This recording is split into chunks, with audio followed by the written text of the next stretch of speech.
Hello everyone! Today we'll take a look at the best smartphones under $500 in the market for 2021. I made this list based on my personal opinion, and I'll try to help you find the right one for your needs. To see the most up-to-date prices and find out more information about these smartphones, you can check out the links in the description below. Before we start, I have a question for you guys. Which smartphone are you using right now, and what is your opinion on it? Let me know in the comments. Number 5. Xiaomi Poco X3. Best under $250. The Xiaomi Poco X3 is all about value. Like every Poco handset before it and almost every Xiaomi device, the Poco X3 is probably the best phone for gaming at its price. It has a large, well-spec'd screen, loud stereo speakers, and its Qualcomm Snapdragon 732G processor handles titles such as Fortnite far better than the Snapdragon 665 and Exynos 9611 phones that you might buy for the same cash. The Poco X3 has an impressive sounding 64-megapixel main camera. It takes good shots but suffers from significant purple fringing, more so than the majority of rival phones in this price range. The Poco X3 NFC has just about the most advanced display at the price. This is a 6.67-inch IPS LCD panel of 2400 by 1080 pixel resolution and has a trim punch hole for the front camera. While impressive, they alone don't make the Poco X3 screen special. It's the 120Hz refresh rate that does. Most budget phones come with a screen that refreshes 60 times a second. It's in the app menu where you'll notice this most. Your current phone may not look clunky in motion, but put it next to the Poco X3 and you'll be proven wrong. If fast refresh rates or gaming is important for you, then you won't find a better phone than this at this price range. Number 4. Moto G Power 2021. Best battery life. This year there are 3 new G-series phones, including the Moto G Power. Arguably, this is the device with the widest appeal. There's no stylus included, but it's got more muscle than the G Play, and it has a big honking battery. The G Power is a plastic phone, but it's less ugly than last year's G phones, which had glossy plastic shells that became smeared with fingerprints the instant you picked them up. The G Power ships with Android 10, and that's one of the most notable strikes against it. Since this is a budget Moto phone, the company promises just one major OS update, which will bring the G Power up to Android 11. This device runs on a Snapdragon 6X2, which is a perfectly capable ARM chip from a hardware perspective. The 3GB RAM in the base model is also a bit on the anemic side, but it still works well. Simple games can run well enough on this device, but the graphics often take a substantial step down compared to more powerful phones. The Moto G Power has a squircle-shaped camera module on the back with 4 evenly spaced things. You turn to the Moto G Power 2021 because you want a phone that goes a long time on a charge, and with a 5000 mAh battery, this is a phone that can deliver on that promise. Number 3. Google Pixel 4a. Best camera. Most of the Pixel 4a's strengths really made me appreciate Google's cheap phone. The battery life, the size, the headphone jack are all fantastic. But one thing ended up getting in the way of me keeping the Pixel 4a. The Google Pixel 4a is the perfect size if you like small phones. The 5.81-inch display might seem big on a spec sheet, but the small bezels and punch-hole camera can make this a truly one-handed phone. Also, it's quite light at just 143 grams. It felt like I was holding a toy the entire time I used the phone. As for the display, it's good. Google went with a 5.81-inch AMOLED panel that really didn't make me miss the Quad HD resolution of other flagship phones. The Pixel 4a's display gets dim enough for nighttime use, and it's contrasty without appearing unnatural. The stereo speakers get loud enough to walk around the house playing music or podcasts with.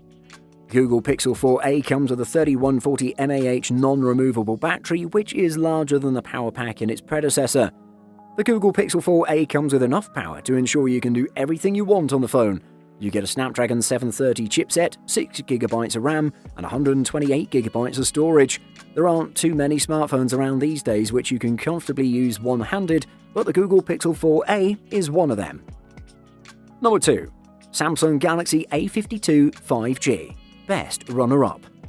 The A52 5G is the highest spec of the budget A-series Galaxy phones we'll see in the US this year, offering all of the basics for its affordable price tag, along with a few good extras. The Galaxy A52 5G is designed to have a solid build without the bells and whistles you'll find on flagship smartphones. That said, 120Hz isn't a specific reason to opt for this phone.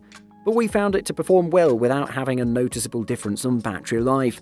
There's an octa-core Qualcomm Snapdragon 750G processor doing the heavy lifting here. You won't get a top-end experience with this chipset, but it's powerful enough for most tasks, and you're unlikely to be frustrated when it's a touch slower. The camera on the Samsung Galaxy A52 5G sounds good on paper, and we found the results to be similarly impressive in real life. The Galaxy A52 5G comes with a 4500 mAh cell, and the company claims the smartphone will offer a 2-day battery life. In practice, we found it lasted much closer to a single day of full usage, but if you're not using the phone a lot each day, you may find it'll last you too. On the whole, the Samsung Galaxy A52 5G is a nice mid-ranger that offers a lot of value, far more than its predecessor. Number 1. Xiaomi Mi 10T. Best overall. The Mi 10T Pro uses the tried and tested flagship killer formula, giving you the performance of a top-of-the-line device at a fraction of the price, but adds some interesting other features too. For one, it's actually surpassing every single mainstream non-gaming proper flagship in its display's refresh rate, albeit at the cost of using an LCD and not an OLED. Firstly, as with many Xiaomi phones, the Mi 10T Pro has a pretty impressive main camera with the same 108-megapixel snapper we've seen in a few of the company's other phones. The Snapdragon 865 processor used here provides snappy speeds, useful for editing those super high-res photos you just took or playing games. It would work well with a high refresh rate screen, as 144Hz is usually great for gaming, though few mobile games are actually optimized for that just yet. The Xiaomi Mi 10T Pro's battery life likely won't let you down. With its 5000 mAh battery, which is one of the biggest you'll find in a smartphone, a handset will easily last you a day.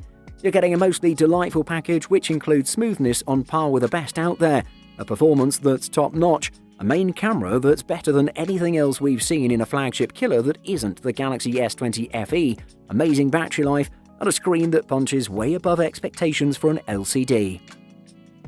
Buying guide. RAM. RAM is one of the most important aspects of budget phones. Some folks will look at the processor, and that's fine, but in my experience the RAM will make or break a phone. Fortunately, we're living in a world where even the low-end phones are coming out with 2GB of RAM. By today's standards, that's the very bare minimum a phone has to have to be usable. I've used phones with less, and it's not pretty. RAM is more important than processor in the end. Build quality. Putting together a budget-friendly phone is generally straightforward. Use as much plastic as you can. Plastic is crazy cheap and cheap feeling, but it's also a pretty good material to use for a phone. It's somewhat durable and can generally survive a fall or 3. If you're planning to throw your phone in a case, then this probably isn't a big issue for you.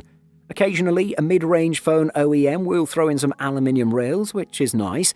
Generally, you won't find anything better than Gorilla Glass 3 covering the screen, so anything you can find over that is an upgrade. Battery. The battery usage differs from user to user depending on the way he or she uses the smartphone. If you're a heavy user and work on apps, play games, stream videos and more, then go for a smartphone with at least 3500 mAh battery or above. If you're an average or light user, a handset with 3000 mAh battery would be good enough to run for a full day.